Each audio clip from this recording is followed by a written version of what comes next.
7 bonnes raisons de choisir Voyage Antillais. Voyage Antillais est une agence antillaise depuis plus de 50 ans. Voyage Antillais vous réserve un accueil chaleureux, une qualité de service, un accompagnement soigné, toujours avec le sourire. Voyage Antillais vous propose les meilleurs prix. Avec Voyage Antillais, vous bénéficiez de facilités de paiement. Votre deuxième bagage est offert. Voyage Antillais, c'est 2 agences en Île-de-France qui relient les Antilles à Paris. Voyage Antillais, nous là vous faisons voyager.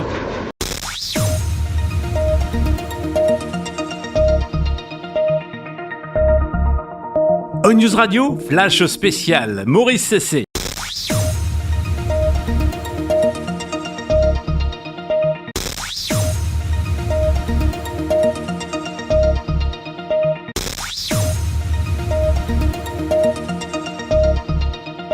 Outre-mer News, je me trouve en Guadeloupe pour ce deuxième tour des élections législatives. Autant vous dire que les 4 députés sortants ont été réélus et donc vont retrouver dans le siège de l'Assemblée nationale. Il s'agit de Christian Baptiste, Max Mathiazin, Olivier Servat et Élie Canifer. Je vous propose d'écouter la réaction de Christian Baptiste qui venait tout juste d'apprendre les résultats de ce deuxième tour au sein de sa circonscription. Je vous rappelle qu'il s'est présenté avec l'étiquette du Front populaire. Voilà, Outre-mer News, je me trouve à Sainte-Anne pour ce deuxième tour des législatives en compagnie de Christian Baptiste. Et on peut dire à l'heure qu'il est, eh bien, il sera réélu, c'est un député sortant, et bien, il va retrouver son bureau à l'Assemblée nationale. Grande satisfaction face à votre adversaire Laurent Petit ce soir, M. Baptiste. Alors d'abord, je voudrais remercier, je n'ai pas encore les chiffres précis, mais tous les électeurs et les électrices qui ont porté leur suffrage sur notre bulletin, Natacha Gordon et moi-même. D'une part, c'est la reconnaissance du travail que nous avons effectué et c'est aussi la manifestation de continuer ce travail. Mais continuer ce travail dans le cadre d'un projet, celui du nouveau Front populaire, pour répondre véritablement à nos attentes, à nos aspirations, surtout à la suite d'une politique macroniste qui a abîmé économiquement, qui a maltraité socialement toute une série de dispositifs, par exemple les retraites ou l'assurance chômage. Et donc, mais surtout pour répondre à nos réalités guadeloupéennes. Parce que je rappelle que le député, il est là pour voter les lois, certes, contrôler l'action du gouvernement. Il va falloir que ces lois soient au mieux adaptées à nos réalités. Mais je veux encore aller plus loin, c'est-à-dire défendre l'identité guadeloupéenne à l'Assemblée nationale, dans le cadre aussi et la volonté d'une évolution institutionnelle avec une autonomie politique, avec un pouvoir législatif pour que certaines décisions soient prises au plus près de nos réalités et non forcément toujours à l'Assemblée nationale ou encore à Paris dans les ministères. Donc c'est ça le résultat c'est ça le résultat de cette élection. Mais aussi évidemment je salue effectivement le score réalisé par mon adversaire du Rassemblement national. Mais bien évidemment quand même c'est aussi le rejet en tout cas dans cette deuxième circonscription, de ce que veut nous proposer le Rassemblement national, qui, à mon avis, pour moi, le Rassemblement national, c'est le Front national.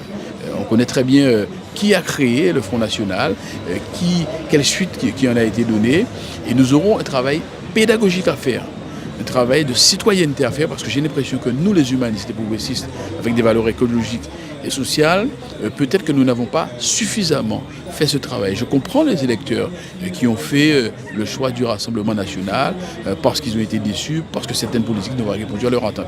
Mais derrière, il y a quelque part une politique néfaste qui peut être mise en œuvre et notamment qui peut toucher, je dirais même, qui peut être liberticide, qui peut toucher à nos libertés, piétiner et bafouer nos libertés.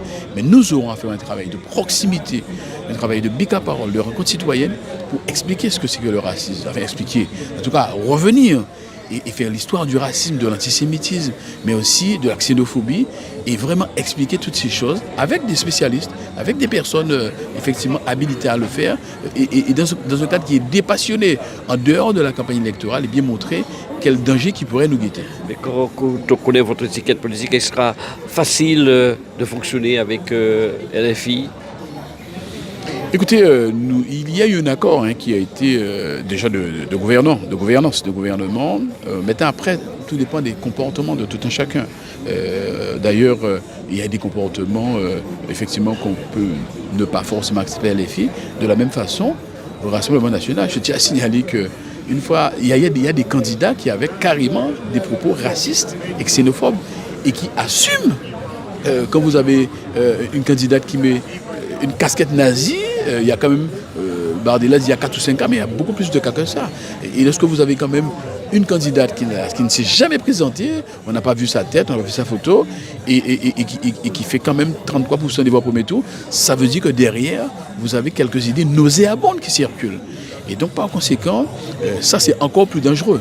Oui, donc en fait, il y a une différence selon vous entre la France Insoumise et le Rassemblement National. Il y a une grande distance. Une grande distance, bien évidemment. Bon, après, la France Insoumise, oui, il y a peut-être des comportements. Je crois qu'entre eux-mêmes, en interne, ils doivent aussi peut-être régler leurs problèmes.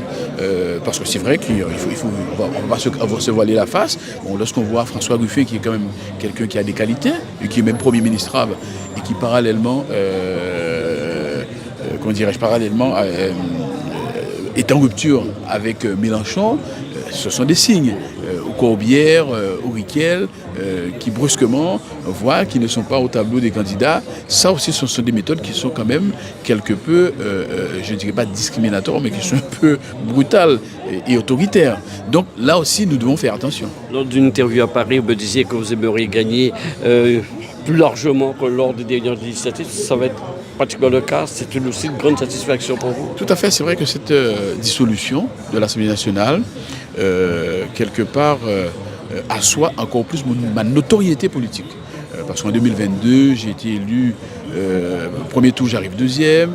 Au deuxième tour, c'est vrai, j'ai fait une belle progression de 10 000 voix.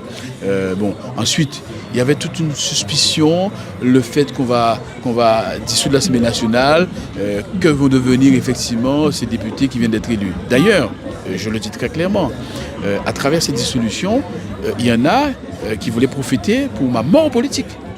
Pour ma mort politique. Qui était envoyée même, je peux dire les choses, il y avait des personnes qui avaient des velléités envoyées par le GIECR.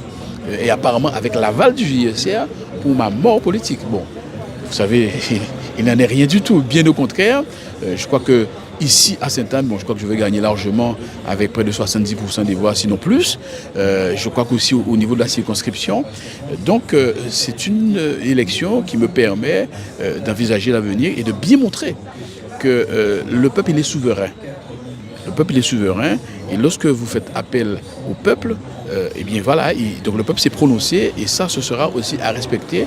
Et donc je compte de toutes les façons, je le dis très clairement, je compte aussi peser sur l'avenir. Je crois que tous ceux qui ont défendu la politique de Macron, notamment le président du département, le président de la région, qui ont défendu la politique de Macron, bec et ongle. Et lorsqu'on voit le résultat et qui a permis la montée du Front National, eh bien, ces responsables politiques doivent assumer l'échec. Et eux, s'ils étaient en échec. Et cela veut dire que il faut passer aussi à autre chose.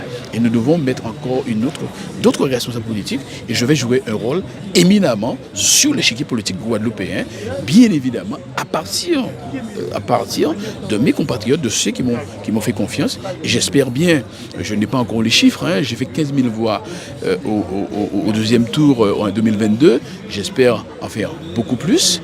Et donc, par conséquent, nous aurons rendez-vous aussi avec le peuple pour leur expliquer qu'il faut un projet pour la Guadeloupe. Il faut une vision pour la Guadeloupe. Il faut de vrais leaders, et pas des leaders qui aillent s'aplatir à Paris devant un gouvernement. Et en disant que oui, pour pouvoir faire avancer son pays, il faut absolument être du côté de la majorité. C'est ce que j'ai entendu des macronistes dire et des responsables politiques ici dire qui ont soutenu Macron. Alors ça veut dire quoi? Il n'y aura plus de Macron. Ça veut dire que ces mêmes personnes diront que celui ou c'est le parti ou le groupe qui aura la majorité, mais tout de suite on va quitter la Macronie pour aller vers cette majorité. Ça n'a aucun sens. Et on verra quelle est leur attitude. En tout cas, nous resterons droit dans nos boîtes avec nos valeurs humanistes, progressistes, sociales et écologiques. Toute dernière question, vous aviez rangé les cartons lorsque je vous avais vu à l'Assemblée nationale. Vous allez sortir et vous allez retrouver un bureau, votre téléphone, et ça fait quelque chose quand même ce soir. Mais je savais que j'allais retrouver quand même mes cartons et les déballer, tout simplement. Parce que je savais que la population, le peuple est souverain. Vous savez, j'ai fait pas mal d'élections. Et j'ai toujours respecté cette souveraineté populaire. Et je n'ai pas, très honnêtement, même quand je n'ai pas gagné une élection, je n'ai pas eu de déception. J'ai eu effectivement plus d'interrogations lorsqu'il s'agissait d'élections peut-être internes entre les élus, où effectivement on a vu très clairement des trahisons, des magouilles, bon, enfin bref. Mais vis-à-vis du peuple, ben voilà, franchement, je me remercie vraiment cette population, je remercie vraiment les électeurs qui m'ont toujours fait confiance. Je n'ai jamais bafoué leur confiance. Je n'ai jamais piétiné cette confiance qu'ils m'ont donnée. Et je continuerai à les respecter. Et là, c'est la souveraineté populaire qui s'est prononcée. Et je leur dis que je leur donne encore date pour l'avenir et de continuer à me faire confiance. Merci pour cette confiance. Outremernews.fr, le site de l'actualité Outre-mer, 24 heures sur 24 et 7 jours sur 7. Retrouvez la chaîne Outremer News sur YouTube.